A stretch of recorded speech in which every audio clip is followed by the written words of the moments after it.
importante referente al sistema nervioso, que es cómo nuestro organismo comanda la función motora, sobre todo la función motora voluntaria.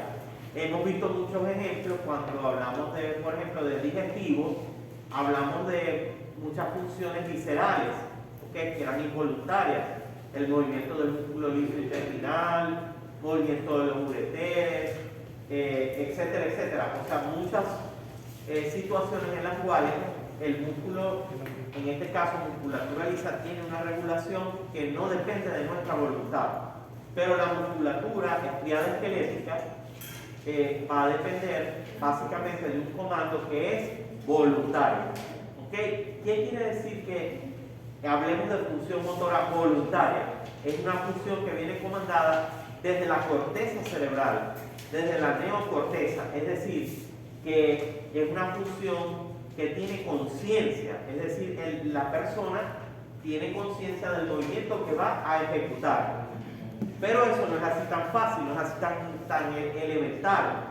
La regulación de la función motora voluntaria es un proceso muy complejo, porque no involucra la participación de varias partes del sistema nervioso. ¿Okay? Es una regulación muy fina para que los movimientos que realizamos sean ejecutados de una manera adecuada, que no solamente un área de la corteza cerebral va a ser la que va a descargar desde el punto de vista neuronal y va a emitir impulsos que van a viajar a través de las vías motoras, pasando por el cordón espinal y llegar al órgano blanco, que en este caso sería el músculo estriado esquelético. No es así de sencillo, o sea, las áreas motoras de nuestra corteza tienen influencias de diversas partes. Por eso cuando ejecutamos algún movimiento, ese movimiento lleva una coordinación que implica, por ejemplo, el movimiento articular, postura, regulación, en el sentido de que debe tener una amplitud y un rango adecuado para que el movimiento sea fino, y va a depender también del tipo de músculo que lo esté ejecutando y del tipo de movimientos que queramos realizar. Por ejemplo, hay movimientos finos, que son los que realizan principalmente los músculos distales, como por ejemplo escribir, recortar, suturar, algún movimiento que se necesite de lo que se llama la motricidad fina. Y hay otro tipo de movimientos que también son voluntarios, que tienen que ver más con los músculos que comandan la parte del tronco de nuestro cuerpo, la parte axial de nuestro cuerpo, que son movimientos un poco más, los llaman groseros. Groseros quiere decir que son movimientos burdos, menos,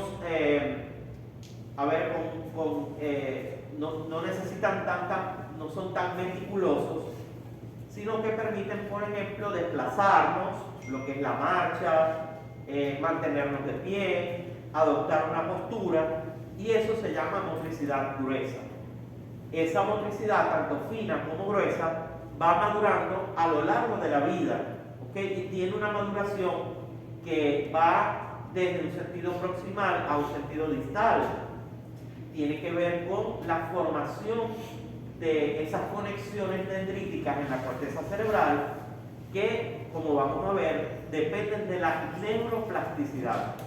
¿Okay? Entonces, todas estas vías motoras que comandan todas estas funciones en el sistema nervioso central están organizadas de una manera muy compleja.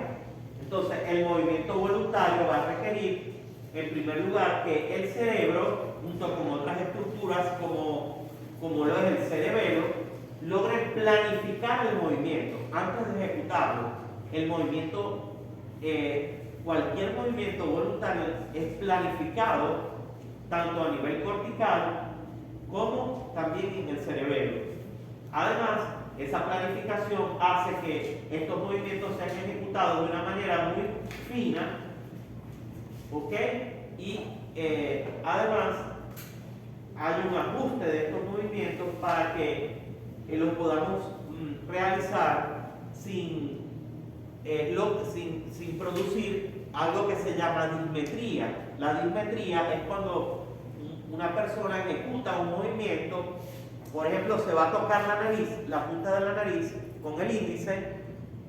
Fíjense que hay una precisión, o sea, yo me puedo tocar la punta de la nariz, porque este movimiento que yo quiero hacer está finamente ajustado, está planificado y está bien articulado.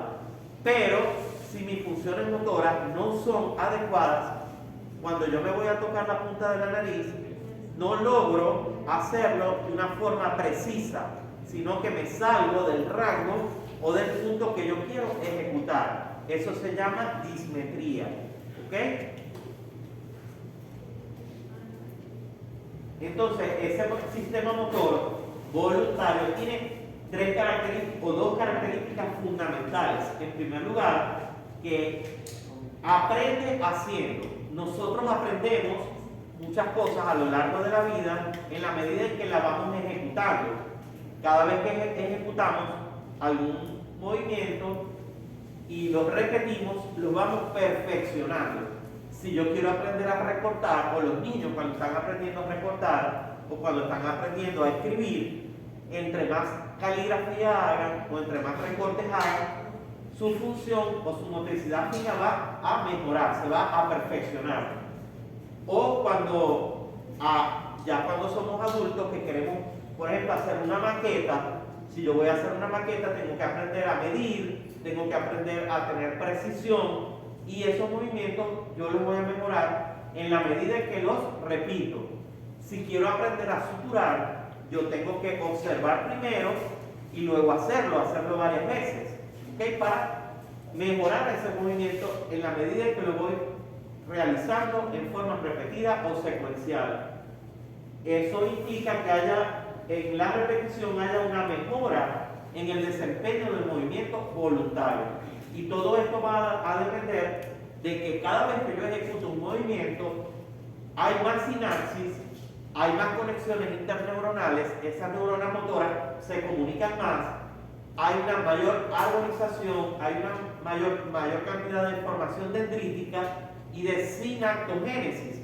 Y eso es lo que implica la plasticidad sináptica o la plasticidad neuronal. Lo que les he dicho en otras oportunidades, cuando un paciente tiene una lesión en sus vías motoras y va a fisioterapia, con esa fisioterapia él puede lograr compensar en parte esa función que perdió. Y esa compensación tiene que ver precisamente con la plasticidad sináptica. Pero no solamente la plasticidad la vamos a utilizar en una situación en la cual se haya dañado un grupo de neuronas. No, en condiciones normales nosotros tenemos plasticidad sináptica. Toda la vida, obviamente la plasticidad sináptica o la neuroplasticidad es mayor en los primeros años de la vida, en donde se están mielinizando las estructuras, en donde se están formando más sinapsis, se están arborizando esas conexiones. Pero eso no quiere decir que a lo largo de la vida nosotros vamos a dejar de tener plasticidad. No, siempre hay neuroplasticidad. Entonces el control motor general implica que en las áreas motoras de la corteza cerebral que están divididas, como ya lo veremos, hay un sitio en donde se forme, digámoslo así, la idea del movimiento que yo quiero ejecutar. ¿Ok? Eso tiene que ocurrir en una zona que se llama zona de asociación cortical. Esa zona de asociación cortical es una zona en la cual confluyen, digámoslo así, los impulsos nerviosos procedentes de varios grupos neuronales motores, ¿ok? Y de allí, digamos que sale la orden, ¿ok? Que va a permitir ejecutar el movimiento voluntario. Lo que quiere decir que para que haya una función motora, no solamente implica la participación de un grupo específico de neuronas, sino que son varias partes las que intervienen. Entonces, los movimientos voluntarios implican una planificación, como les decía anteriormente, y esa planificación a la vez tiene que ver con esa capacidad que tienen de hacerse, digamos que perfeccionar el movimiento en la medida en que lo repetimos. Tiene que ver con la neuroplasticidad y tiene que ver con varios órganos de nuestro sistema nervioso que permiten planificar los movimientos. Y entre esos órganos vamos a ver que participan básicamente la corteza cerebral, los ganglios basales, que los vamos a ver también, y las porciones laterales de los hemisferios cerebelosos. El cerebelo tiene una muy importante participación en la manera en cómo planificamos nuestros movimientos, incluso en la postura que adoptamos antes de ejecutar el movimiento. Por eso hay una parte del cerebelo que tiene que ver con la regulación del equilibrio y de la postura. Nuestro cerebelo además tiene una importante participación en lo que es las funciones cognitivas, es decir, que no solamente él va a permitir regular nuestro equilibrio, sino que también ayuda a planificar los movimientos que vamos a ejecutar y también tiene un papel en lo que es el conocimiento, en funciones cognitivas. Los ganglios basales y el cerebelo van a canalizar toda esa información que proviene de las descargas de sus células, de sus neuronas, a través de sus axones mielinizados, utilizando al tálamo como una estructura que recoge toda esa información. Es como la autopista que conduce esa información y hacia dónde dirige esa información procedente de los ganglios basales y del cerebelo, en donde teóricamente se está planificando el movimiento que se quiere ejecutar. Todos esos impulsos neuronales que se dan a través de la liberación de neurotransmisores, toda esa información la canaliza el tálamo y ¿hacia dónde va? Hacia la corteza premotora y a la corteza motora, que están en donde, en el lóbulo frontal. Y desde allí, esas células que están allí en la corteza motora y en la corteza premotora, que son las células que representan la neurona motora superior, concepto que no se nos puede olvidar. Neurona motora superior, no se nos puede olvidar, el médico tiene que saber eso para toda su vida. Entonces, toda esa información que viene canalizada a través del tálamo llega a las células que representan la neurona motora superior, desde donde nacen toda una serie de axones que forman las vías motoras, y esas vías motoras van a estar divididas básicamente en dos partes de la corteza motora y forman haces. ¿Y qué son esos haces? No son más que conglomerados de axones, que tienen su cuerpo celular o soma, donde en el lóbulo frontal todos esos axones se reúnen y forman las vías motoras. Y estas vías motoras van a estar representadas en primer lugar por el haz o por los haces córtico-espinales o la vía piramidal. Entonces, el haz córtico-espinal o la vía piramidal es una de las vías que controla nuestra función motora voluntaria para toda la vida. Esto no es algo que no podemos borrar de nuestro cassette, a menos que ya tengamos Alzheimer o algo así. Todas estas vías, como dicen, córtico-espinales, como su nombre lo indica, van desde la corteza cerebral, buscando la neurona motora inferior, el cuerpo de la neurona motora inferior, que está ¿dónde? En las astas anteriores del cordón espinal. Entonces, conforman la vía piramidal. Asimismo, de esta corteza motora salen los haces córtico-vulvares. Fácil, el nombre te lo está diciendo, córtico-vulvares. ¿Qué van a buscar? También neuronas motoras. ¿Pero dónde están estas neuronas motoras? En el tallo cerebral. ¿Qué tipo de neuronas motoras van a buscar? Donde está el origen real de los pares craneales que tienen función motora, como el quinto par, como el séptimo par, como el 12º par, el hipogloso mayor, ¿verdad? Entonces, estos ácidos córtico-vulvares van a buscar las neuronas motoras que se encuentran en los núcleos del origen real de los pares craneales que tienen función motora. ¿Vale? Entonces, estas vías, que se encargan también, en el tronco encefálico existen vías que parten de determinadas estructuras del tronco encefálico que se van a encargar de controlar la postura y lo que es la postura del cuerpo, también coordinación de movimientos. Básicamente son 4, que son la vía rubroespinal, que nace como su nombre lo indica del núcleo rojo, retículo espinal, ¿de dónde sale? La vía tectoespinal, ¿de dónde sale? De los neuroanatomía, colículos, y la vía vestíbulo espinal. Fíjense, acá está lo que les estaba tratando de decir anteriormente. La idea, escuchen, la planificación si yo quiero ejecutar un movimiento, utilizo las zonas de asociación cortical. Esas zonas de asociación cortical tienen conexiones con los ganglios basales y con los hemisferios, la parte lateral de los hemisferios cerebelosos. Ellos descargan, y envían señales a través del tálamo que van a la corteza premotora y motora para que se pueda ejecutar el movimiento. Y fíjense que en esa vía, entonces podemos describir la vía piramidal y la vía córtico-vulvar. O sea, todo lo que sale de acá para ejecutar los movimientos va a utilizar esas vías motoras voluntarias.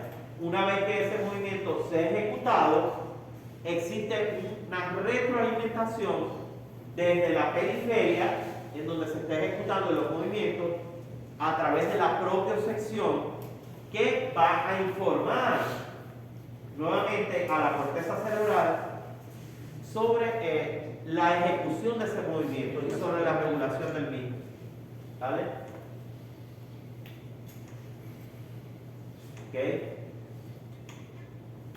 Entonces, la corteza motora, donde está la neurona motora superior, va a estar dividida básicamente en 3 zonas. Una corteza motora primaria, toda esta parte, un área premotora y un área motora suplementaria. Entonces, corteza motora primaria, área premotora y el área motora suplementaria. Ya vamos a ver. Fíjense que hay una vecindad, hay una vecindad entre lo que es las áreas motoras y las áreas sensitivas. Área motora, lóbulo frontal, áreas sensitivas, lóbulos parietales.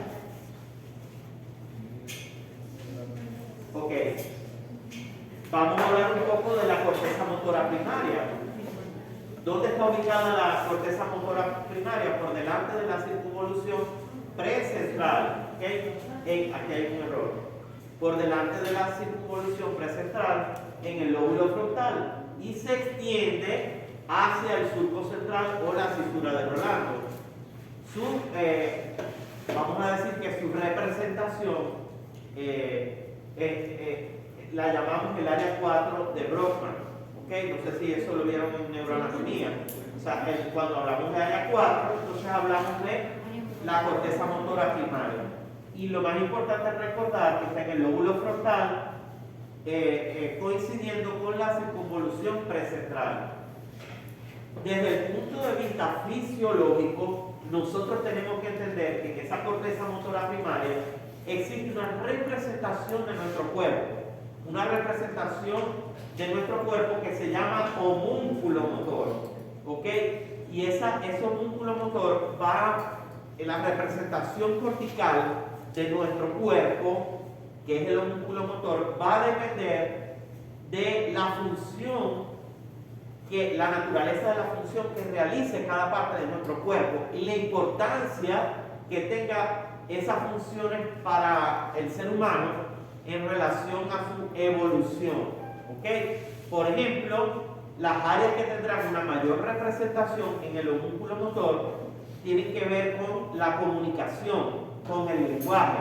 Por ejemplo, la lengua, la reunión de los labios, ¿ok? O tienen que ver con la ejecución de actividades motoras que nos van a permitir adaptarnos, o sea, a tener una evolución filogenética más especializada, como por ejemplo usar la pinza, el pulgar.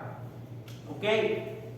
Entonces, el homúnculo motor va a tener una representación de nuestro cuerpo que depende de la importancia de las actividades motoras que se realicen allí, la importancia para adaptarnos en la sociedad, para comunicarnos, para hacer alguna función, sobre todo motricidad fina.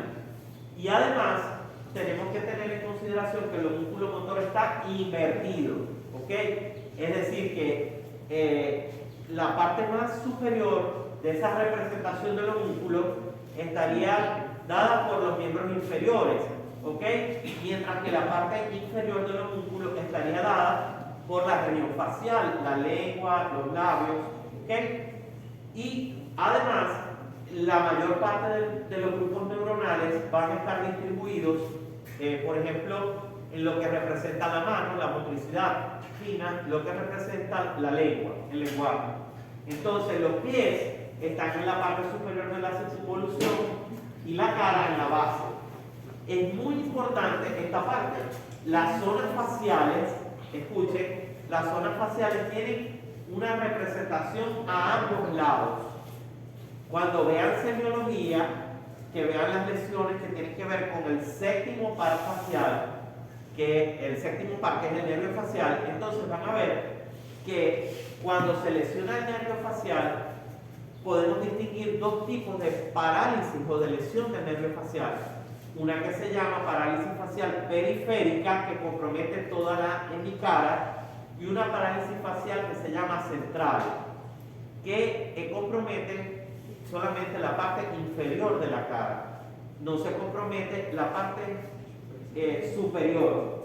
Y eso tiene que ver con que las zonas faciales, en el homúnculo y en la corteza motora primaria, tienen una representación de ambas cortezas. Entonces, si se lesiona la corteza contralateral, va a haber la compensación del otro lado, porque hay representación bilateral.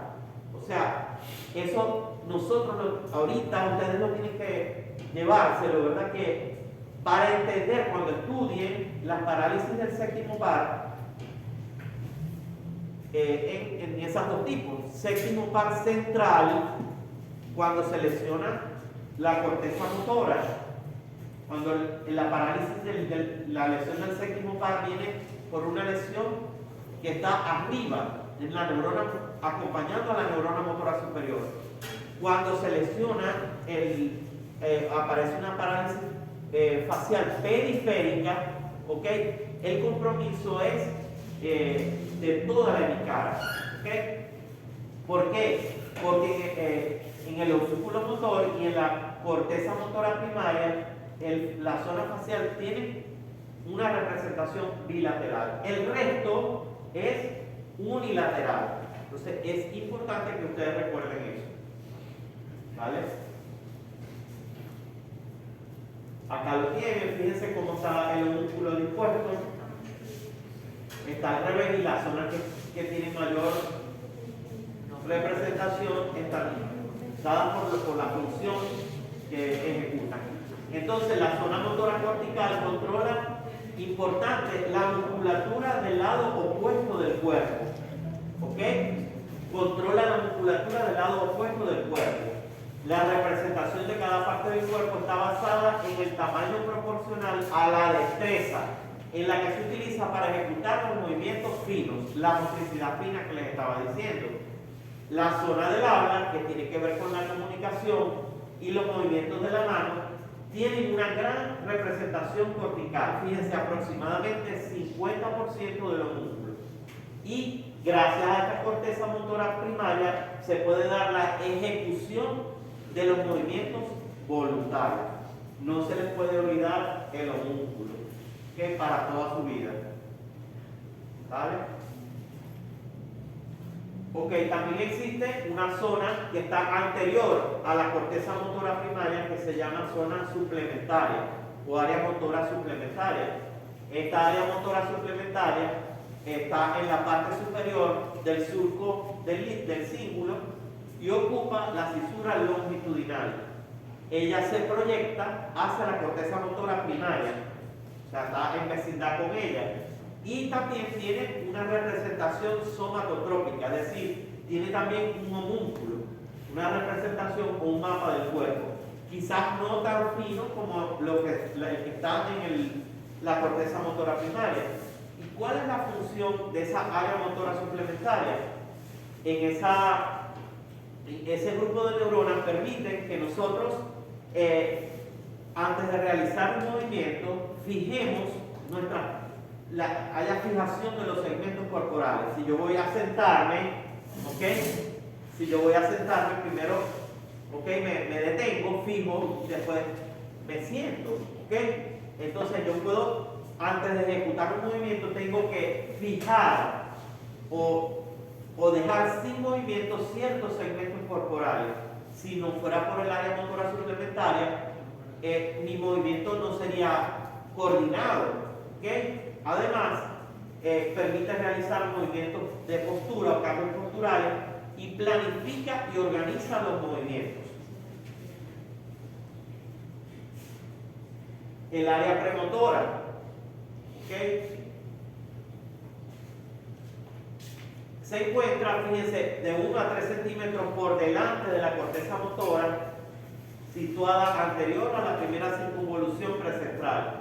Contiene también un homúnculo y recibe neuronas aferentes, esto es importante, recibe aferencias ¿de dónde? De la región sensitiva, de la la corteza parietal, y es capaz de proyectarse a través de sus axones hacia dónde, ya sea a través de los neurotransmisores, hacia la corteza motora primaria, hacia la médula espinal y hacia la formación reticular del tálamo. En esta área premotora existe un grupo de neuronas muy importantes para el aprendizaje de determinadas funciones motoras que tienen que ver con secuencias de movimiento o con movimientos secuenciales, que son las neuronas en espejo. Estas neuronas en espejo localizadas en el área premotora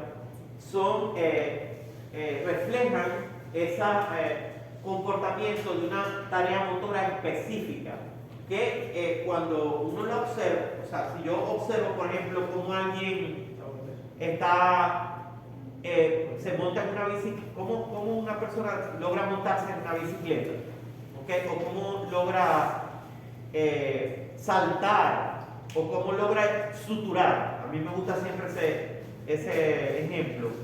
Yo voy a una emergencia y veo cómo el médico agarra el cortagujas y hace este movimiento, ¿okay? Toma un borde primero y toma el otro borde y hace el movimiento, y cómo luego puede rotar para agarrar la punta del hilo de sutura, cerrar el cortagujas. O sea, yo tengo que observar primero. En la medida en que yo observo todo lo que esa persona está haciendo, mis neuronas en espejo están captando esa secuencia de movimientos, ¿okay? Para que cuando yo los vaya a ejecutar, ¿okay?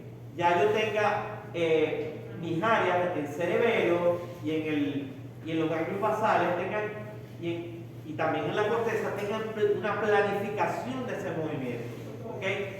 Entonces nosotros utilizamos las neuronas en espejo para aprender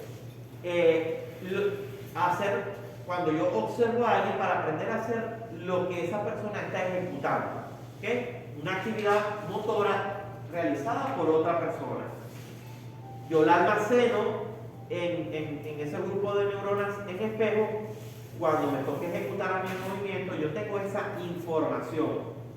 ¿Y cómo ¿Cómo se puede saber eso? Bueno, simplemente hay estudios que se hacen con resonancia magnética o con tomografía, con emisión de positrones, en donde se detecta la actividad de esos grupos neuronales. Que si yo estoy aprendiendo a hacer alguna función o a hacer alguna actividad motora y estoy observando a otra persona que ya la sabe hacer, la actividad de ese grupo de neuronas en espejo va a aumentar, las descargas neuronales van a aumentar, y así se estudian las diferentes áreas del sistema nervioso, viendo cómo su actividad neuronal aumenta ante determinadas situaciones. No podemos entonces olvidar las neuronas en espejo, porque no son muy importantes para el aprendizaje.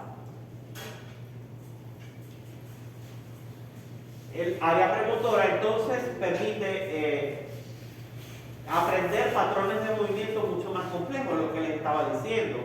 Establecer también las posturas de inicio antes de ejecutar un movimiento que ya es planificado. Muy importante, en el área premotora se da, las neuronas de allí permiten el control de los músculos proximales de las extremidades. Y los músculos proximales de las extremidades permiten, entre otras cosas, junto con los del tronco, mantener la postura del cuerpo y darle la orientación del cuerpo para que un movimiento sea ejecutado. Si yo voy a marchar, ¿okay? Yo tengo que tener una postura ventral, o sea, hacia adelante. Esa orientación del cuerpo hacia adelante, cuando yo voy a ejecutar la marcha, cuando voy a trotar, viene determinada en gran parte por las neuronas que están en el área premotora. Si yo voy a ejecutar un movimiento, esa planificación de ese movimiento no solamente, como les decía, está en el cerebelo y en los ganglios basales, sino también tiene un control cortical. Y crea la imagen motora del movimiento muscular que vaya a ejecutarse. Por eso están las neuronas en espejo. Ok, pero esas tres que nombramos, corteza motora primaria, ¿cuáles son? Vamos a ver. Ok, a esas zonas motoras se le suma la corteza parietal posterior. La corteza parietal posterior también forma parte de la corteza motora. Es una región que es básicamente somatosensitiva, pero es muy importante porque ahí llega la retroalimentación de cómo se están ejecutando los movimientos desde la periferia. Esta zona somatosensitiva recibe la retroalimentación de cómo está orientado el cuerpo, cómo las articulaciones, el tono, todo eso, y a través de ella, que recibe esa información, ella se proyecta hacia la corteza premotora para informar a la corteza, sobre esas disposiciones corporales que tienen que ver con la ejecución de un movimiento voluntario. Entonces, la corteza parietal posterior también forma parte de las estructuras que controlan nuestra motricidad voluntaria. Ok, les decía que los músculos en general, los podemos dividir en los músculos axiales, ¿ok? Los músculos proximales y los músculos distales, de acuerdo al tipo de función motora que realice. Entonces, cada uno de ellos va a tener una regulación diferente. Entonces, por eso dice acá, control de los músculos axiales y distales. Y esto tiene que ver también con la disposición de las vías en el tronco cerebral, en el tronco encefálico y en la médula. Podemos observar que las vías y neuronas que controlan los músculos axiales, es decir, los del tronco, ¿ok? Y a la vez controlan los músculos proximales de las extremidades.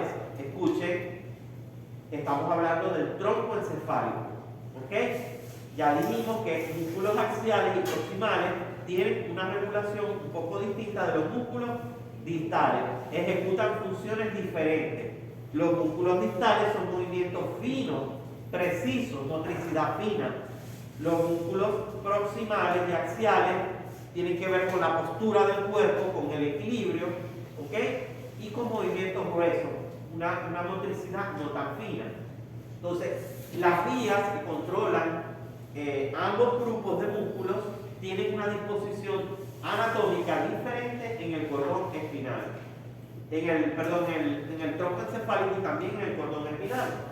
Entonces, las que controlan los músculos axiales del tronco y proximales de las extremidades están localizadas ventralmente, una localización anterior y ventral, por eso es interna o ventral, ¿ok? En el tronco encefálico y en la médula o en el cordón espinal. Entonces, todo lo que controla la parte axial del cuerpo y proximal de las extremidades está ubicado ventralmente. Mientras que las vías que controlan los músculos distales tienen una localización externa o lateral en el cordón espinal. Ok, entonces esos músculos axiales van a permitir ajustes posturales y movimientos burdos, motricidad gruesa, grotesco. Los músculos distales son movimientos finos y especializados. Sus vías de control están ¿dónde? Ventralmente, y estos están lateralmente. Ok, entonces vamos a ver esas vías ahora, a conocerlas un poquito más. Yo sé que ya ustedes las vieron en neuroanatomía. Entonces tenemos el haz córtico-espinal. El haz córtico-espinal está formado por un grupo de axones. ¿De dónde nacen esos grupos de axones? En el cuerpo de la neurona motora superior. ¿Ok? Ese cuerpo de la neurona motora superior emite ese grupo de axones que parten de las neuronas de la corteza motora y se proyectan hacia las neuronas de la médula espinal, formando los haces córtico-espinales o piramidales. ¿Okay?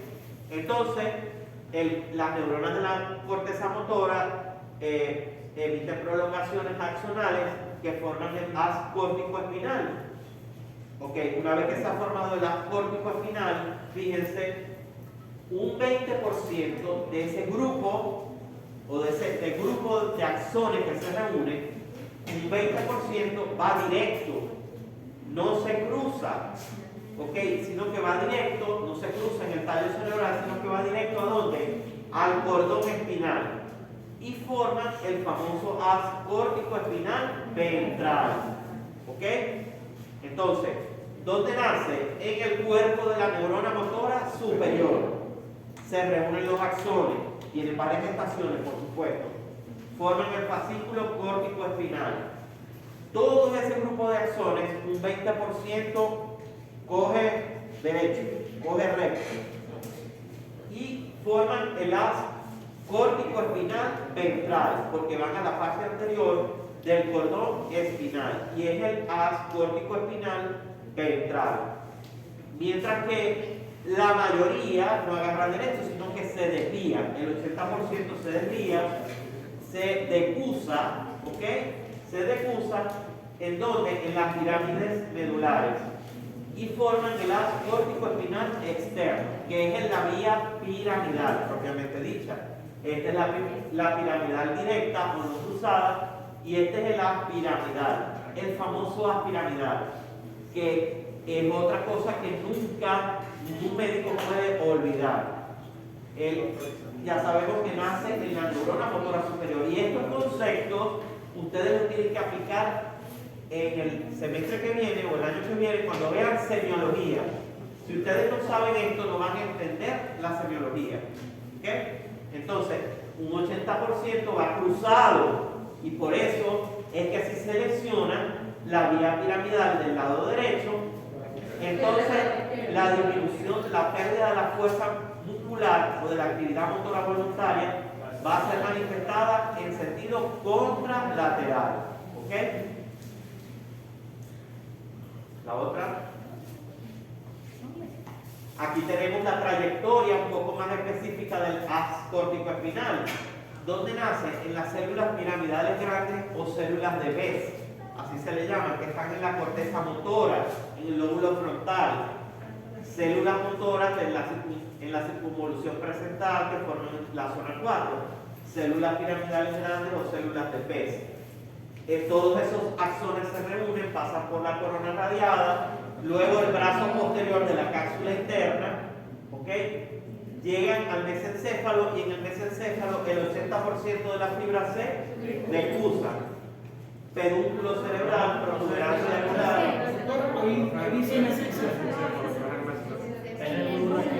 Aquí, perdón, hay un error ahí. Ustedes. Aquí hay un error. Aquí dice pirámide angular. Bueno, esto es importante que lo corrijamos por la clase, ¿no? ¿Cómo hacemos para corregirlo? Bueno, hay un error que tiene la lámina. Ajá. Pirámides vulvares, el 80% ya sabemos que van a cruzar la línea media, llegan a la médula espinal, a los cordones laterales, ¿ok? ¿Y qué buscan? Escuchen, ¿qué buscan? Van a buscar interneuronas de las regiones intermedias en la sustancia gris medular. Algunos grupos buscan interneuronas, otras bases buscan directamente la neurona motora inferior. Ya lo vamos a ver en una lámina y eso es importante en la diferenciación. No es igual el haz córtico espinal directo que el haz córtico espinal cruzado o piramidal. Ya lo vamos a ver en la lámina. Algunas de estas fibras buscan directamente la neurona motora inferior y otros buscan interneuronas. Ok, es como lo mismo que estamos diciendo. Fíjense, la corteza motora, todos los axones se reúnen, brazo posterior de la cápsula interna, base del pedúnculo mesencefálico, aquí todavía no se han cruzado. Ok, fíjense como la pirámide vulvar, en el bulbo bajo también se le llama, en el bulbo bajo es que ocurre la decusación. ¿Y dónde se van a ubicar? Bueno, el 80% en la parte lateral del cordón espinal, forman parte de esas vías, ¿okay?, que están en los cordones laterales de la médula, y el 20% es el fascículo corticoespinal ventral. ¿Vale? Ok, el haz córtico vulvar. ¿Se acuerdan que decíamos que habían dos haces? Los córticoespinales y el córtico vulvar. Las fibras que pasan directamente desde la corteza motora buscando las neuronas motoras de los núcleos del trigémino, que es otro del quinto par, del facial y del hipogloso mayor. ¿Okay? Entonces, ¿nacen de dónde? En la corteza motora, y todas esas fibras buscan el origen real, el grupo de neuronas que dan el origen real de estos pares craneales.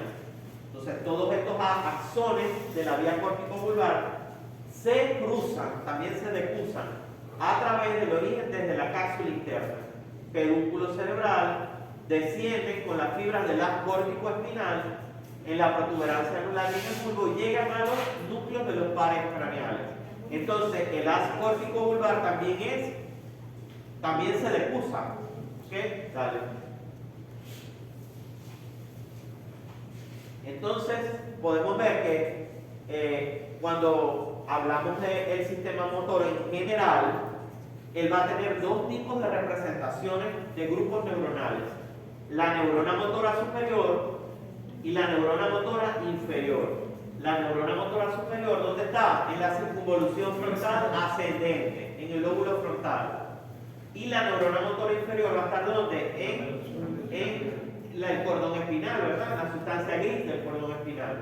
La neurona motora superior activa, tiene conexiones con las neuronas motoras inferiores. Y la neurona motora inferior, cuyas neuronas están en la médula, van a inervar los músculos esqueléticos.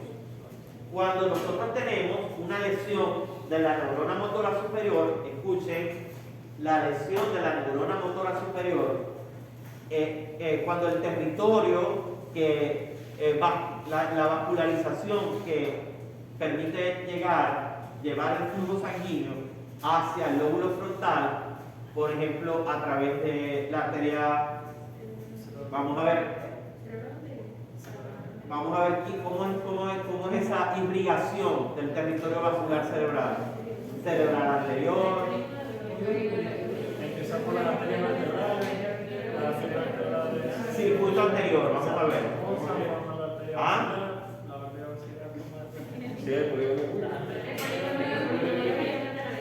Bueno, tiene que repasar la vascularización del polígono de Willis. Lo que pasa es que al lóbulo frontal llegan son las penetrantes. Las arterias penetrantes, pero ellas tienen su tronco, ¿verdad? ¿Cuáles son?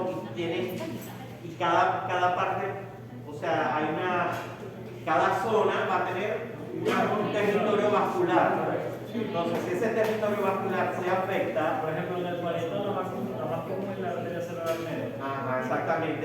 Arteria cerebral media y arteria cerebral anterior.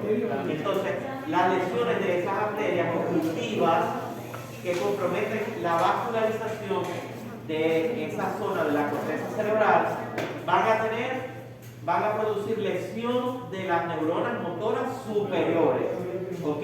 De la vía piramidal. Entonces tenemos que la principal manifestación que va a tener el paciente es la pérdida o disminución de la fuerza muscular, porque pierde su actividad motora voluntaria. Se lesiona la neurona motora superior. ¿Cuál es la principal manifestación clínica? Va disminución o abolición de la fuerza muscular. Eso se llama parálisis cuando la fuerza muscular es cero, o paresia cuando hay disminución de la fuerza muscular.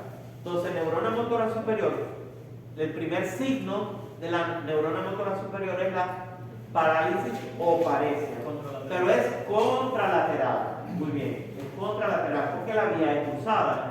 Además de eso, el paciente va a tener otras manifestaciones clínicas, parálisis o paresia, ¿ok? ¿Qué más va a tener? Alteraciones en el tono muscular, va a tener hipertonía o espasticidad, ¿ok? ¿Qué más va a tener? Va a tener aumento de los reflejos osteotendinosos, o sea, hiperreflexia. ¿Qué más va a tener? Hiperreflexia, hipertonía o espasticidad, parálisis o paresia. ¿Y qué más? ¿Qué vieron en neuroanatomía? Aumento de los reflejos osteotendinosos que se llama como hiperreflexia. ¿Ok? Entonces, esos son los llamados signos de la lesión de la neurona motora superior. ¿Ok? Entonces, yo voy a tener un paciente que tiene lesión de la neurona motora superior y va a tener hemiparesia o hemiplegia, que puede ser a predominio braquial, o sea, cuando afecta sobre todo la extremidad superior, o puede ser a predominio crural, cuando afecta los miembros inferiores. Y eso se acompaña de un signo muy importante que se llama signo de Babinski.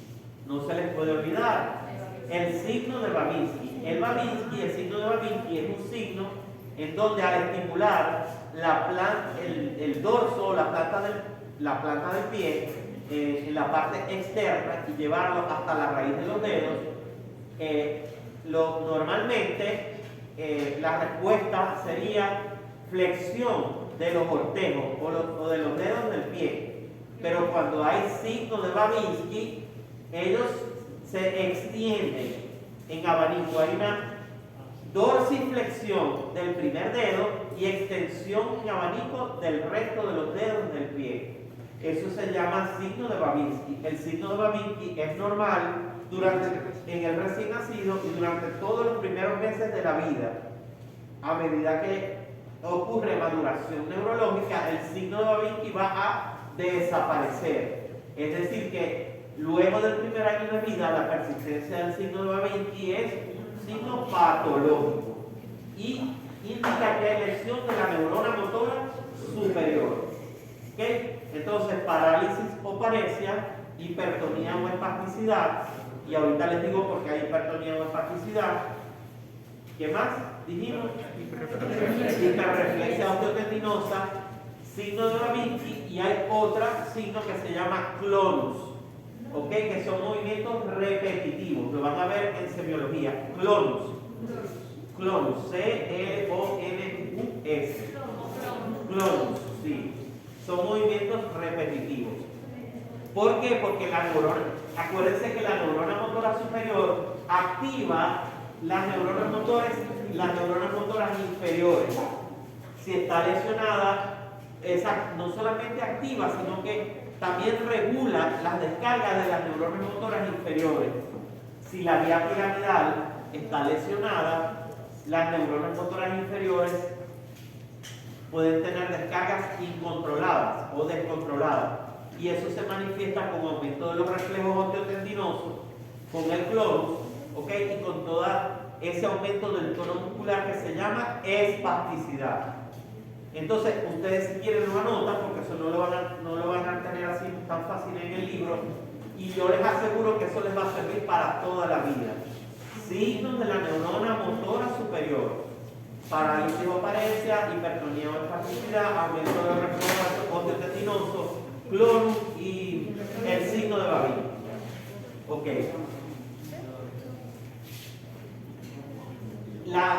Al lesionarse la neurona motora inferior, también va a haber parálisis o paresia, pero va a haber disminución de los reflejos osteotendinosos o abolición, o sea, hiporreflexia o arreflexia. Hay lo que se llama el signo de muñeca de trapo, es decir, hay disminución del tono muscular, ¿ok? Y hay atrofia muscular. En vez de haber hipertonía o espasticidad, hay más bien disminución del tono.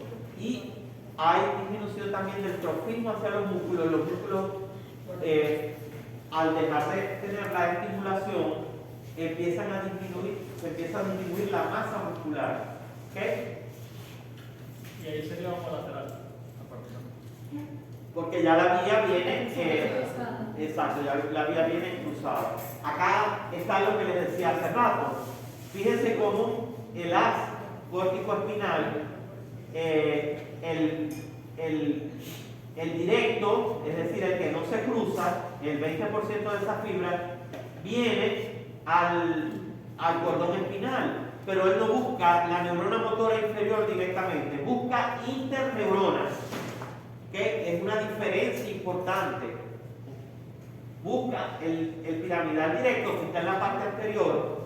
Él no va a buscar en la sustancia gris medular el cuerpo de la neurona motora inferior directo, sino que busca ¿qué? Una interneurona. Entonces fíjense que acá la sinapsis son, si aplicamos a lo que vimos anteriormente, entonces aquí hay participación de varias neuronas, ¿okay? Es polisináptico. En cambio, la vía piramidal, que es cruzada, escala de cruzación en las pirámides vulvares, ¿okay? Que va a la parte externa, que es el córtico espinal, va de una vez buscando el cuerpo de la neurona motora inferior. No utiliza las interneuronas. ¿Ya? Okay. Y fíjense la inervación. El córtico espinal directo ayuda sobre todo al control de la musculatura distal, mientras que el haz córtico espinal ventral controla sobre todo los músculos axiales y proximales de las extremidades. ¿Ok? ¿Está claro eso, no? Sí. Lo que habíamos dicho anteriormente de cómo estaba organizado el control motor. Ok, entonces, ¿cuál es el origen de los haces córtico-espinal y córtico-vulvar? Ya lo mencionamos, las neuronas piramidales grandes situadas en la quinta capa de la corteza cerebral. Y una cosa muy importante desde el punto de vista fisiológico y de la actividad neuronal, que estos grupos de neuronas están organizados en forma de columnas, una disposición vertical, columnas verticales. El 31% de todas esas neuronas van a proceder de la corteza motora primaria, el 28% de la corteza premotora y del área motora suplementaria, y el 40% es bastante, se originan de neuronas que proceden del lóbulo parietal, es decir, de las regiones somatosensitivas primarias. que sería que está por detrás de la vecindad a la circunvolución postcentral. Entonces, es importante saber que el grupo de neuronas que forman la corteza motora y estos haces no solamente están en la corteza motora primaria, que apenas la corteza motora primaria aporta el 31%. Ok. Dijimos que tenían una disposición de columnas verticales. Entonces, hay columnas neuronales motoras. Esa disposición en forma de columnas verticales o columnas neuronales motoras sirve para actuar como un sistema amplificador, para estimular las fibras piramidales que se dirigen a un grupo de músculos que tienen una función sinérgica. Es decir, ellas están dispuestas columnarmente, en forma vertical, y van descargando, ¿ok? Todos esos grupos de neuronas que están dispuestas en la misma columna descargan y se dirigen a un grupo muscular específico que tiene una función similar o que ayuda a ejecutar un movimiento similar. Por eso hablamos de que esa disposición columnar permite que la ejecución de los grupos neuronales sea facilitada porque hay sinergia. Es decir, la contracción de diversos grupos musculares apoyan la ejecución de un determinado movimiento. Ok, entonces, ¿cuál es la función de estos haces? Ya le hemos venido diciendo. Ejecutar movimientos voluntarios especializados. ¿Dale? Ok, habíamos hablado de que había un haz que se llamaba rubro espinal. Ok, entonces está el núcleo rojo, ¿verdad? Que está situado en el tallo cerebral, en la parte más alta del tallo cerebral, que es el mesencéfalo, y que va a funcionar en íntima asociación con la vía piramidal o corticoespinal. En este núcleo rojo, lo importante es saber que existe un grupo de neuronas que son parecidas a las neuronas o a las células de Mess que están en la corteza motora, en una parte que se llama porción magnocelular del núcleo rojo. Y fíjense cómo de la corteza motora primaria vienen axones que hacen conexión con estas células neuronales parecidas a las células bebé que están en el núcleo rojo, y esas conexiones forman un fascículo que se llama córtico rúbrico. Es decir, hay una comunicación entre la corteza motora primaria y el núcleo rojo a través del fascículo córtico rúbrico. Y de ese núcleo rojo sale el fascículo rubro espinal, ¿ok? Que tiene la particularidad de que se cruza al lado opuesto en la parte inferior del tallo encefálico y llega ¿hasta dónde? A las columnas laterales de la médula espinal y va adyacente, va al lado de la vía córtico-espinal. ¿Ok?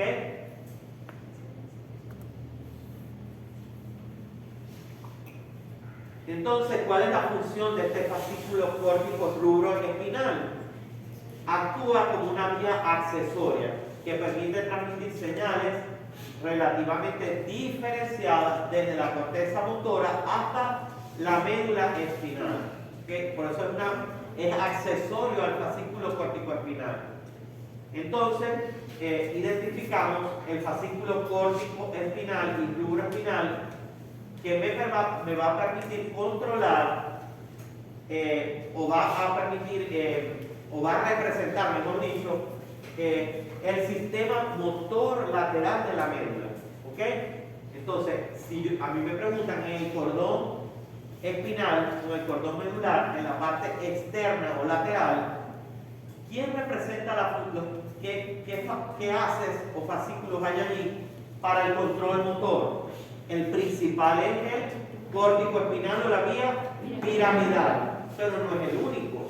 está al lado de él, o adyacente a él, el fascículo rubroespinal, que ya sabemos que sus axones parten de unas células que se encuentran en el núcleo rojo y que a su vez esas células que están en el núcleo rojo tienen comunicación con la corteza motora a través del fascículo córtico rúbrico. ¿Okay? Entonces, hay dos fascículos que representan el sistema motor lateral de la médula, el córtico espinal y el rubroespinal. A su vez, existe el fascículo o el sistema vestíbulo retículo espinal, que va a estar ubicado en la porción medial, van hacia adentro, y también van a formar parte de ese sistema motor de la médula. ¿Dale?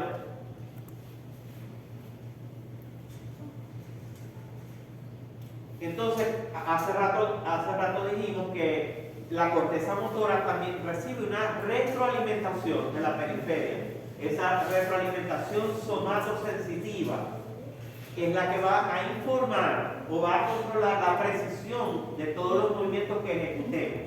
¿Ok? ¿Y de dónde proceden esas señales o de dónde nacen esas señales? Del mismo espesor del músculo, los usos musculares, los órganos tendinosos de Golgi y los receptores táctiles de la piel o táctiles de la piel. Eso lo vamos a ver después.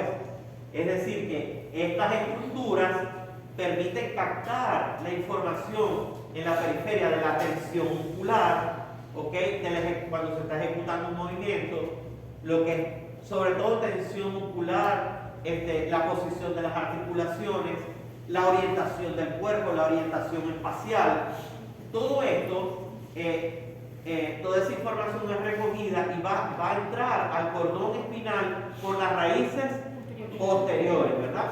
Por las raíces posteriores, porque es de tipo sensitivo. Y a la final, toda esa información va a retroalimentar a la corteza motora, dándole información que va a llegar a la zona somatosensitiva de la corteza parietal de cómo se está ejecutando el movimiento. Es una forma de regular el movimiento. Bueno, esto es más que todo como para recordar, porque no forma parte de lo motor, pero yo sé que a veces se consigue uno con sorpresas que no sabe, por ejemplo, qué es el tallo cerebral. Hay grupos que cuando veían esta clase no habían visto neuroanatomía. Entonces, hay el tronco encefálico o tallo cerebral que tiene función motora, ya sabemos, porque tiene origen real de nervios craneales que tienen función motora, pero también porque pasan las vías motoras a través de él. Entonces, dale. Ese tallo encefálico está formado por las tres estructuras que conocemos: mesencéfalo, protuberancia y bulborraquídeo. ¿Okay? Eso es algo elemental, pero hay que saberlo. Y no solamente tienen función en relación a la control de motricidad, sino el tallo cerebral permite controlar el patrón respiratorio, la frecuencia cardíaca, la presión arterial, o sea, regulación del aparato cardiovascular, control del aparato digestivo, movimientos estereotipados del cuerpo, equilibrio, movimientos oculares, etc. Esto es muchísimo más complejo que esta simple lámina, pero es algo recordatorio. Ok, entonces la función del tronco encefálico en relación a la control de la motricidad. Ok, vamos a encontrar que en el tronco encefálico están especies de estaciones de relevo para señales procedentes de centros nerviosos que están por encima de ese tallo cerebral, o sea, centros nerviosos superiores. El tallo cerebral contiene neuronas o grupos neuronales de relevo. ¿Okay? ¿Para qué? Para el impulso nervioso que viene desde neuronas que están arriba, están en centros superiores.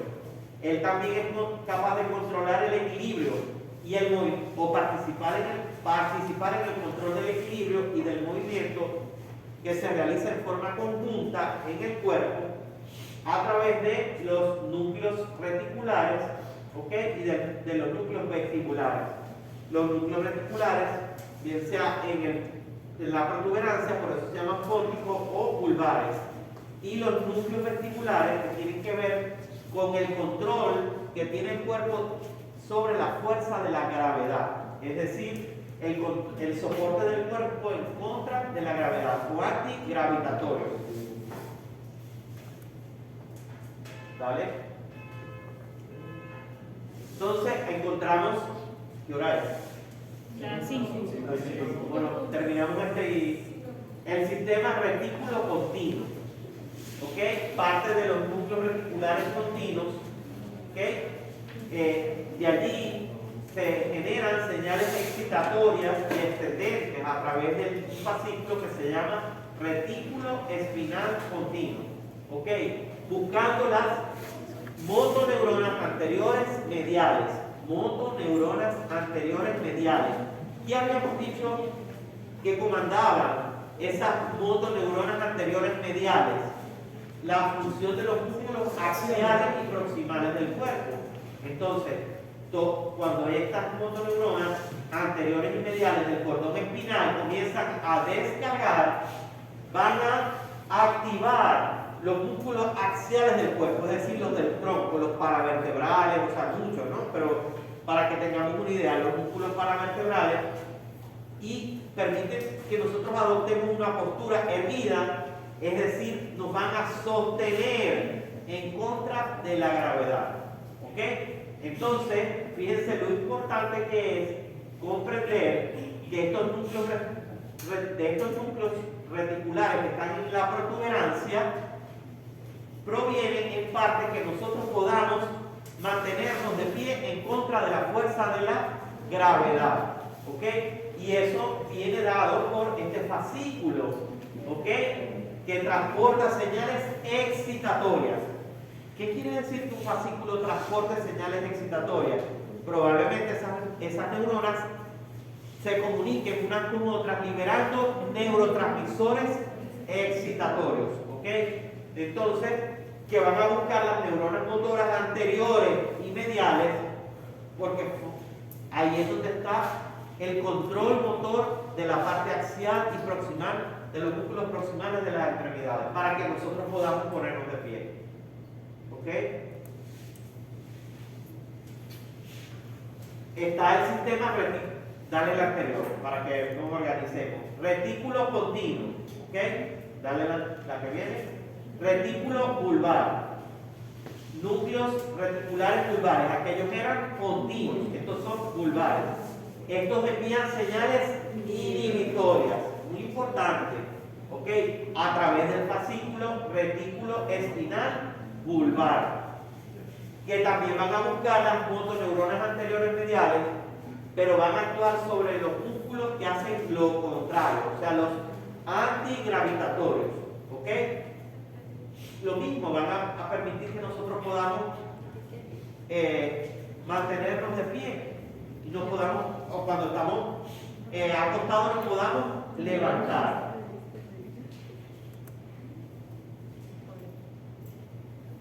Ok, si quieren lo dejamos hasta aquí, porque ya hay mucha información y